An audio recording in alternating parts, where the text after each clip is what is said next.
I think another team that, maybe just hasn't started off well, but is concerning is the 76ers. I know Well, I that was they gonna had, say, I mean, I know they had two tough matchups in the Celtics and the Bucks, but I just think it's not an excuse given, the matchups. yeah, I think they definitely should have lost to the Spurs. Um, so that really raises some eyes, and I just think if they're not trying to string it together in the regular season, especially against teams like that, then it is concerning because this is a team that's at the end of the process now. Like there's no there's no trust the process anymore. That era is over. So yeah. I do think they The, need the to. the process is able to vote and shit. That's how Yeah, long that shit's been going on. yeah. They should be ready to fucking win a chip, honestly. And they have the team to win a chip, but it really doesn't seem like they're showing up at the end of games to do that.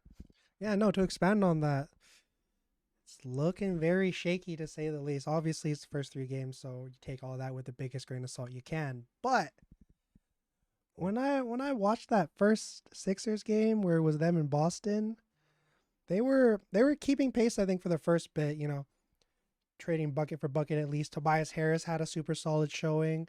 Joel Embiid Yeah. got going a little late, but James Harden looked like vintage James Harden. And I'm gonna just say it like this: if that's how the Sixers play, they're fucked. I think James Harden really needs to be sort of this third option and be the main sort of facilitator. Like when you see, or that's not really how the Suns run it, but I think that's when they're most effective when you got guys like Devin Booker and DeAndre Ayton leading the charge. I think it needs to be a similar sort of what's the word dynamic where James Harden is not necessarily hunting shots. He's looking to set everybody up, and then when the time comes, he can cook anybody. And then it's just a lot of isolation ball with them.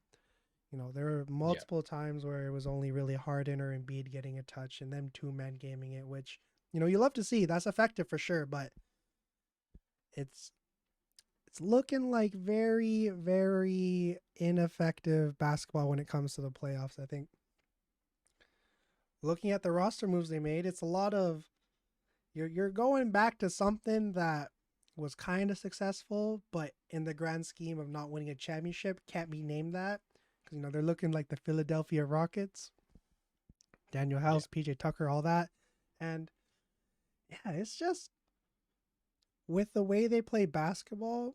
There's no doubt they can string off wins, no for sure about that, but when we're gonna head to the playoffs, which I'm not even thinking about because I want to enjoy this little regular season we got going on, they're gonna get cooked. There's gonna be a time where whether James Harden's hamstring gives out again or Joel Embiid has another injury, they just are playing like a team that's not a team. It's literally Joel Embiid and James Harden go get the buckets. Everybody else kind of getting where you fit in. When you Yeah. have a budding star like Tyrese Maxey, not the best. I'm not gonna lie. This little passionate part is coming a bit because I got Maxi and I think both my fantasy teams, if not like my first one that I'm kind of keeping track of. And I want to see this man average 20. I think he has the ability to do that, but that's only if I think Harden really buys into that facilitator role. You know, when I think he should only take over when everybody else is shitting the bed. I don't think there should ever be a time where Harden takes like for example 10 shots and a half, maybe Yeah. maybe even a quarter. But I just think that they need to settle down a bit. And like I don't want to tell James Harden to slow down because obviously he's not going to do that, but gotta slow down a bit. I think they really gotta get everybody else more involved rather than letting them get their shots off in catch and shoot scenarios or quick little handoffs, whatever it may be. But Mm. there's no doubt I think they'll get it together, but these first three games I think are just signs of something that needs to get handled with early. And that's again just Yeah. getting everybody more involved, not being a very heliocentric offense. Yeah. I think one more thing to add too, and I think it's really notable and kind of plays into what you said, but I think the biggest thing I've noticed so far is that three teams they've lost to all have some sort of identity or system that they play around, Good right? point. Yeah. And I think that is like why they have lost is because they cannot necessarily have their own identity or have something that they play around.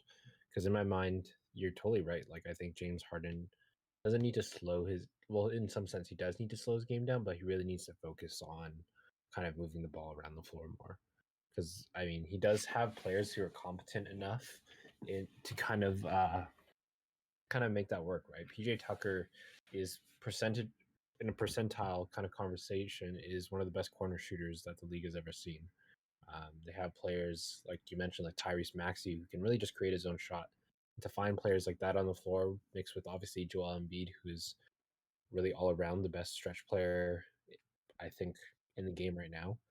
Um, I just think they need to like obviously find their offensive identity, and it is a little alarming when you kind of like see that this is where they're starting off when really they had James Harden for almost half of the season last season, if I'm not mistaken. Like I think maybe a maybe bit less, but 30 yeah. games. Yeah, sure. But I definitely think they had something going, and it seems like they've kind of like tried to focus more on James Harden.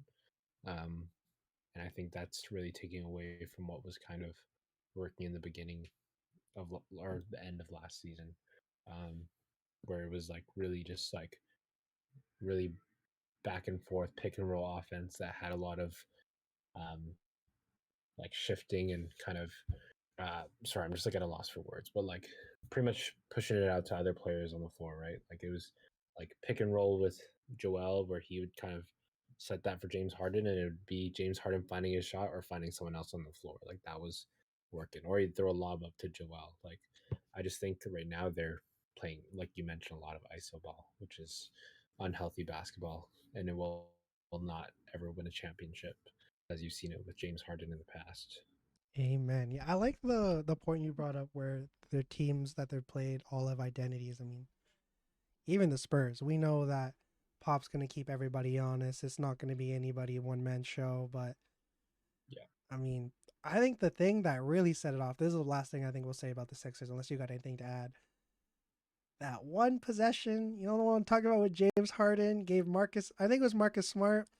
It looked like vintage Harden where he went on some Wesley Johnson shit, but missed that shit. So I think Oh yeah, again, okay. it's something they'll get back together, but this is something you can't necessarily sweep under the rug, especially considering that I think a lot of people had Philly as the top of the East, mainly because they're going to be the ones that are gunning for it. Obviously, I think the Celtics know that, you know, you obviously no doubt want to be competitive, but you don't got to be first. You just got to get into that top six that really matters. Same with Milwaukee. I think they're these teams that, like you said, they have their identity. They know what they want to achieve, and while having the top of the conference is cool and all, it's not like priority number one. I think. Yeah, 100%. I think no, I don't have anything to add. I think it'll be interesting to watch the Sixers this season. I think they are like, in my opinion, one of the bigger teams to watch because I think they really need to start putting. I mean, they don't need to start putting it together. They really need to put it together this season. No doubt, they're definitely a team that has the most pressure. But switching off from that, I think another team we can talk about is maybe the Nets. They're looking very mid. I think. You know, Yeah, uh, it's hard. It's hard to kind of nitpick the Nets right now. I think because they get so many injuries. Yeah. there is. Um, I think Ben Simmons, for what it's worth, came back at an okay level. I mean, I think it's warranted that he's definitely not going to come up to game speed very quickly. But it kind of, in my mind, is like pre reminiscent of like how Clay Thompson started last year. Mm. Just kind of coming off such a long span, like kind of playing his game. And obviously, I think he had a 10 assist game last game, if I'm not mistaken, or maybe 8 assists, 9 assists. He had a But a 6, high 10, assist and game. 8 against the Raptors. Okay. Yeah. And I mean, that kind of sounds like it's almost just like below average for Ben Simmons at his kind of best, right? Obviously with a bit more points, maybe, but I think granted, yeah, he just hasn't played for a while. Um, I think my evaluation of them would be that, I think it would to be stay the course, and I think they'll definitely like improve during the season. Um, and I think it's just like building up the confidence in Ben Simmons mostly, because that's like the biggest, in my opinion, what if on their team right now. Um, I mean, Kyrie Irving and Kevin Durant are gonna be Kyrie Irving and Kevin Durant, and obviously they'll come with their kind of baggage, but I think that will only come if they kind of just like coach or direct the team wrong. I think they have to keep Ben Simmons confident and just keep the game going, because they have the capabilities, and I think they just need to like play games together. And that's the biggest thing. 100%. Yeah, when it comes to Brooklyn, I don't think they're going to be any good until around sort of the Christmas time. I think, like you said, there's a lot of, they haven't been able to really mesh together as a group. You know, Seth Curry hasn't played any games. Joe Harris played his first game the other day, but he was still looking like a shell. And yeah, I think it's something that really only improves over time with getting reps. And I mean, a fully healthy, like everybody on their P's and Q's nets, no doubt they're a team that I think can come out the East like fully healthy. Everybody on their shit, especially Ben, because Yeah. you know, obviously all the jokes have been said, but at the end of the day, when he was at, I don't even want to say his prime because he's about to enter, you would think, but Ben Simmons is an all NBA defender and is another one of those guys like Giannis and Bam and Robert Williams that can guard 1 through 5. And you put that on a team with two of the best scorers to ever play the game, scary hours. I will say though, I think they stacked it a little bit like this, but either way, I hope that they continue, or at least I haven't watched too many of the Nets games, caught like little glimpses here and there, but I like the idea of stacking the minutes where obviously you start the three stars together, but I like taking Ben out. Oh, I like taking Ben out a little earlier so that he can really get time with that second unit. So whether he can play like the point forward, which he already kind of does, but allow him to really just focus on being a guard and nothing else really. I mean, can you imagine? The lineup would probably be shit. Obviously Seth, Joe Harris.